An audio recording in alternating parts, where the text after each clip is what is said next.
Agency মনে করছেন আমরা তাদের সমস্ত কথা প্রতিবাদ করি এবং আমরা এটা দেখিয়ে দেবো যে আমাদেরকে বাদ দিয়ে বাংলাদেশের রাজনীতিতে কোনো ভালো কিছু হবে না। আমরা বাংলাদেশের রাজনীতির জনগণের পক্ষে আছি এবং জনগণের পক্ষে সামনে থেকে থাকবো ইনশাআল্লাহ। একটা কথা তারা বলতে পারবে না যেটাতে তারা বলতে পারে যে জাতীয় বাড়িকে নিষিদ্ধ করা হবে, একটা কথা তারা বলতে পারবে না যে নিষিদ্ধ করার জন্য এই পয়েন্ট আছে, এই কারণে জাতীয় বাড়িকে নিষিদ্ধ করা হবে। একতরফা নির্বাচন সব দলই করেছে এবং একতরফা নির্বাচন করতে এবং জাতীয় বাড়ি করেন, জাতীয় একতরফা নির্বাচন জাতীয় বাড়ি করেছে, সব দলই করেছে এবং এই একতরফা নির্বাচনের অংশগ্রহণ সব দলই করেছে।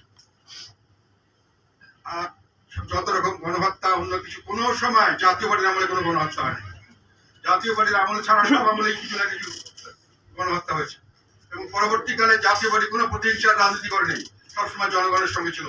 যতবার যত কিছু হয়েছে হিটলারের মতো নাজিজি প্রতিষ্ঠা করবেন সেটা আমরা হতে দিব না। ধন্যবাদ সবাইকে।